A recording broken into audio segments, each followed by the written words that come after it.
শ্রেষ্ঠ কিতাব হচ্ছে আল কোরআন।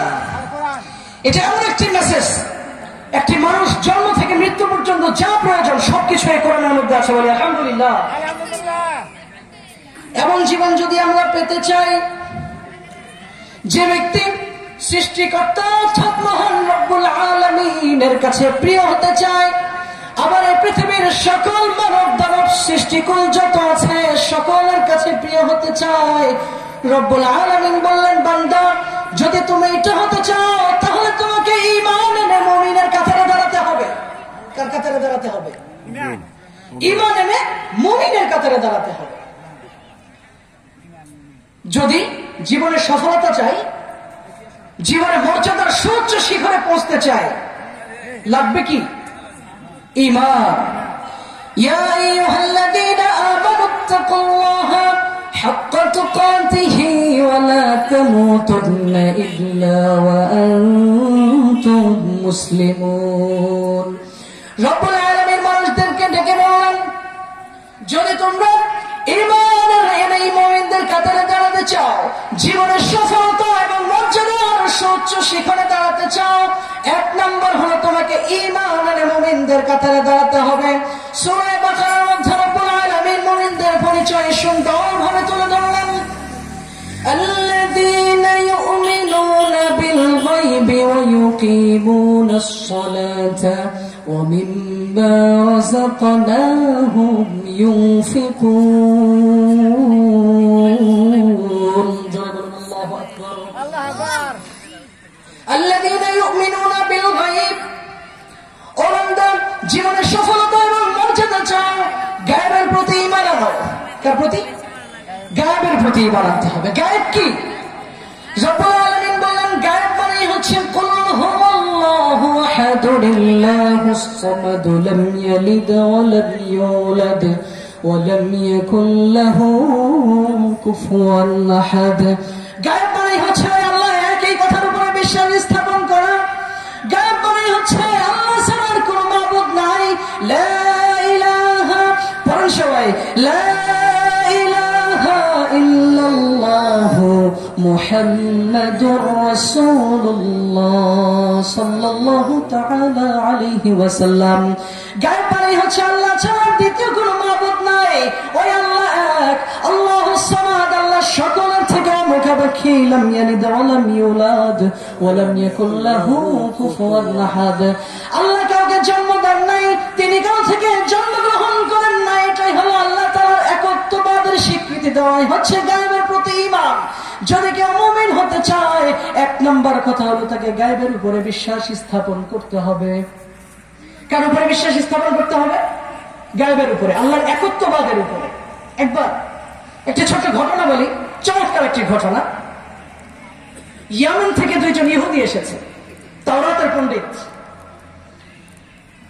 মদিনায় এসেছে বিশ্বনবী জনাবে মুহাম্মদুর রাসূলুল্লাহ সাল্লাল্লাহু আলাইহি ওয়াসাল্লামের দরবারে। ইহুদিরা বলছে, ওগো মুহাম্মদ, আমরা শুনেছি আপনি নবুয়তের দাবি করেছেন, আখিরি জামানের পয়গম্বর হিসেবে মানুষের সামনে নিজেকে পরিচয় দিয়েছেন। আমাদের যদি একটি প্রশ্নের উত্তর আপনি দিতে পারেন, আমরা আপনার উপরে ঈমান আনবো, আপনাকে আখিরি জামানার পয়গম্বর হিসেবে মেনে নেব। কয়টা প্রশ্ন? একটা প্রশ্ন। ইহুদিরা আসমানি কিতাব তাওরাতের পণ্ডিত এই দুইজন জিজ্ঞাসা করেছে, ওগো নবী, বলেন আল্লাহ তাআলা এই পৃথিবীতে মানবতার মুক্তির জন্য যত নবীর কাছে যত কিতাব অবতীর্ণ করেছেন, আপনি আখেরি নবী, আপনার উপরে আল কোরআন অবতীর্ণ করেছেন, বলুন কোন কিতাবের মধ্যে, এই 104খানা কিতাবের মধ্যে কোন কিতাবে আল্লাহ তাআলার একত্ববাদের স্বীকৃতি সর্বোচ্চ ভাবে, শ্রেষ্ঠ ভাবে, সর্বোত্তম ভাবে আল্লাহ তাআলা ঘোষণা করেছেন, আমাদেরকে একটু জানায় দেয়। বুঝতে পারতেছেন কথা? আল্লাহ তাআলার একত্ববাদের শ্রেষ্ঠ স্বীকৃতি, আল্লাহ তাআলার একত্ববাদের শ্রেষ্ঠ স্বীকৃতি কোন কিতাবের মধ্যে আছে? বিশ্বনবী জনাবে মুহাম্মদুর রাসূলুল্লাহ সাল্লাল্লাহু আলাইহি ওয়াসাল্লাম আল্লাহ তাআলার দিকে মুতাওয়াজ্জিহ হলেন। হৃদয়ের গভীর থেকে মহান রবকে ডেকে বললেন, ওগো মাবুদ,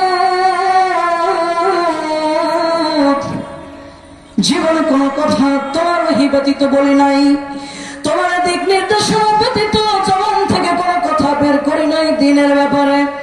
ওগো মাবুদ জানাই দাও, কোন আসমানে কিতাবের মাঝে তোমার কোন বাণী সর্বশ্রেষ্ঠ ভাবে তোমার একত্ববাদের প্রমাণ বহন করছে। আমার ভাইরা শুনলে বড় আনন্দিত হবেন। সঙ্গে সঙ্গে হযরত জিবরাইল আলাইহিস সালামের মাধ্যমে মহান রব্বুল আলামিন মহানবী সাল্লাল্লাহু আলাইহি ওয়াসাল্লামের কাছে ওহী অবতীর্ণ করলেন। সূরা ইমরানের 18 নম্বর আয়াত, শাহিদাল্লাহু আন্নাহু লা ইলাহা ইল্লা হুয়া ওয়াল মালাইকাতু ওয়া উলুল ইলমি কাইমান বিল কিসত লা ইলাহা ইল্লা হুয়াল আজিজুল হাকীম। বলুন আল্লাহু আকবার। আল্লাহ তাআলা জিবরাইল আলাইহিস সালামের মাধ্যমে আয়াত অবতীর্ণ করলেন। নবী বলে দিন, আল্লাহ তাআলার একত্ববাদের প্রমাণ বহন করছে এমন একটি আয়াত, এমন একটি বাণী আল্লাহ তাআলা শ্রেষ্ঠ, আল্লাহ তাআলার একত্ববাদের শ্রেষ্ঠ স্বীকৃতি দিলেন সূরা ইমরানের 18 নম্বর আয়াতের মধ্যে। শাহিদাল্লাহু আন্নাহু লা ইলাহা ইল্লা হু, আল্লাহ তাআলার চেয়ে বড় সত্যবাদী তো আর কেউ নাই, আছে নাকি? ওই আল্লাহ তাআলা নিজেই তার একত্ববাদের স্বীকৃতি দিলেন। আল্লাহ তাআলাই বলছেন, আমি নিজেই সাক্ষ্য দিলাম আমি ছাড়া আর কোনো মাবুদ নাই। ওয়াল মালাইকাতু উলুল ইলমি কাইমান বিল কিসত, যত ফেরেশতাকুল আছে এই নিষ্পাপ ফেরেশতারা, নূরের তৈরি ফেরেশতারাও সাক্ষ্য দিলেন আল্লাহ ছাড়া কোনো মাবুদ নাই। ওয়া উলুল ইলমি কাইমান বিল কিসত, আর যাদেরকে জ্ঞান দান করা হয়েছে, যারা জ্ঞানী, নিজেদেরকে জ্ঞানী হিসেবে প্রকাশ করতে চায়, নিজেদেরকে জ্ঞানী হিসেবে দাবি করতে চায়, সকলেই স্বীকৃতি প্রদান করলো আল্লাহ ছাড়া কোনো মাবুদ নাই। এখান থেকে সুস্পষ্ট বোঝা যায় ভাইরা আমার, তাফসীরের কিতাবের মধ্যে লেখে, যদি কোনো ব্যক্তি পৃথিবীর সকল বিদ্যার ব্যুৎপত্তি অর্জন করে কিন্তু সে আল্লাহ তাআলার একত্ববাদের স্বীকৃতি প্রদান না করে, এই সূরা ইমরানের 18 নম্বর আয়াতের উপরে নির্ভর করে আমরা এই কথা বলতে পারি, ওই ব্যক্তি কখনোই জ্ঞানী হতে পারে না, ওই ব্যক্তি কখনোই শিক্ষিত হতে পারে না, সে পৃথিবীর মহামূর্খদের কাতারে দাঁড়াবে। আল্লাহর একত্ববাদের স্বীকৃতি যদি কেউ না দেয় তাহলে সে কখনোই জ্ঞানী হতে পারবে না। জ্ঞান যাদের আছে অবশ্যই স্বীকৃতি প্রদান করতে হবে যে আল্লাহ ছাড়া আর কোনো মাবুদ নাই। এজন্য ভরসা করতে হবে কার উপরে? ভরসা করতে হবে কার উপরে? চিৎকার দিয়ে বলেন, ভরসা করতে হবে কার উপর? আল্লাহর উপর ভরসা করলে লাভ আছে না নাই? রব্বুল আলামিন তার